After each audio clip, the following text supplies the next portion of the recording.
Film निर्माण एक composite बहुअंगी कला है। उसके निर्माण में कई लोगों का हाथ होता है। फिल्मों में कभी ऐसा भी एक गीत पेश आता है जिसमें इस प्रतिभा का सामूहिक होते हुए भी व्यक्तिगत चमत्कारी दर्शन होता है।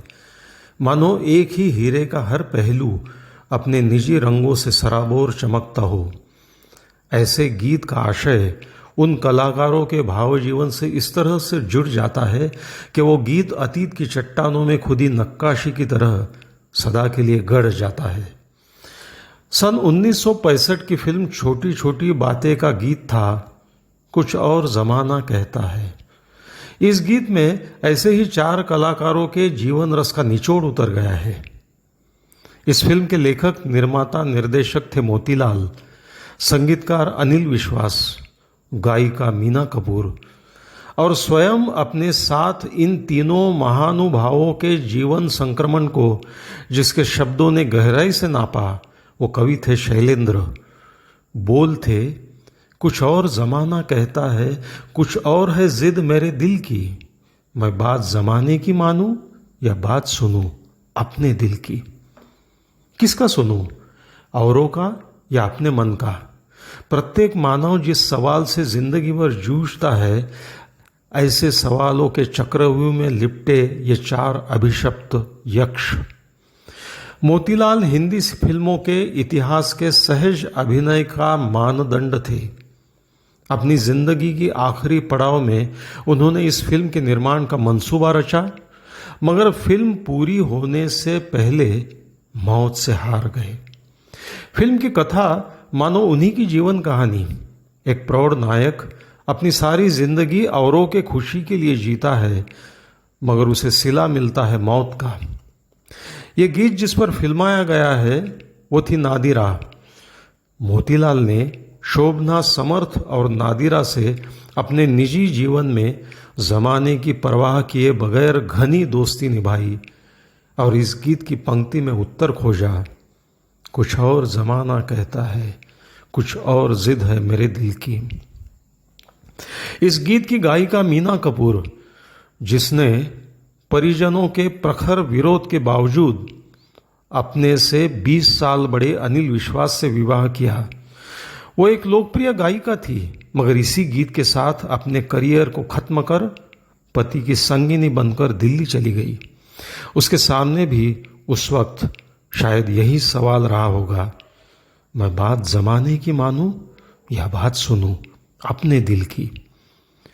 जिनकी रचनाओं में पाश्चात्य वाद्यवृंद और लोक संगीत का अनूठा अनुपम मिलाप हुआ करता था, ऐसे महान संगीतकार अनिल विश्वास के फिल्मी यात्रा की यह आखिरी फिल्म। 1960 के बाद फिल्म संगीत अपनी मूल पहचान भूलने लगा था। निर्माता की पसंद संगीतकारों पर हावी होकर एक बाजारू होड़ बनकर हो गई थी। ऐसे में अनिल जी का दम न घुटता तो क्या। सन 61 में उन्होंने अपने छोटे भाई सुनील और भारतीय वायुसेना में ऊंचे मुकाम पर कार्यरत अपने होनहार पुत्र प्रदीप को एक दर्दनाक हादसे में खो दिया और इसी सदमे में फिल्मी जगत छोड़कर ऑल इंडिया रेडियो दिल्ली में शामिल होने का निर्णय ले लिया। उनके चाहने वालों में से कईयों ने उन्हें रोकने की कोशिश की, तब शायद इस कश्मकश में यही उनका जीवन गीत बन गया हो, मैं बात जमाने की मानूं या बात सुनूं अपने दिल की। बहुत कम शब्दों में लोकगीत की सुगंध भरी अर्थ समृद्ध रचना जिनकी खासियत, ऐसे शैलेंद्र भी उन दिनों इसी त्रासदी से गुजर रहे थे। फिल्म निर्मिती के अनिश्चित धंधे में न पड़ने की सलाह के बावजूद वे अपने दिल के करीब फिल्म तीसरी कसम का निर्माण कर रहे थे। सृजनशील कलाकार को एक सपना क्षमा की भांति अपनी ओर खींचता है, एक अटल विनाश की ओर। शैलेंद्र भी इसी प्रश्न से आहत, मैं बात जमाने की मानूं या बात सुनूं अपने दिल की। इस गीत की पहली 2 पंक्तियां एक विधान है जो आखिरी 2 पंक्तियों में एक सवाल खड़ा करती है। इस सवाल में वे मानूं और सुनूं ऐसे दो लफ्जों का प्रयोग करते हैं जो उनकी प्रतिभा का अनूठा दर्शन कराता है। मानूं शब्द में एक जबरदस्ती है जो जमाने की नीयत दर्शाता है, तो सुनूं में एक तहे दिल की हामी। जमाने की मान्यताएं होती है मगर इंसान दिल की सुनना चाहता है। मोतीलाल अपनी फिल्म का प्रदर्शन देखने जिंदा नहीं रहे। शैलेंद्र अपनी फिल्म की कामयाबी देख नहीं सके।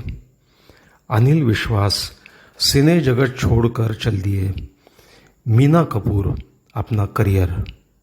बात वही जो इस गीत में अमर बनकर रह गई। कुछ और ज़माना कहता है, कुछ और है जिद मेरे दिल की। कुछ और ज़माना कहता है, कुछ और है जिद मेरे दिल की। मैं बात ज़माने की मानूं या बात सुनूं अपने दिल की। कुछ और ज़माना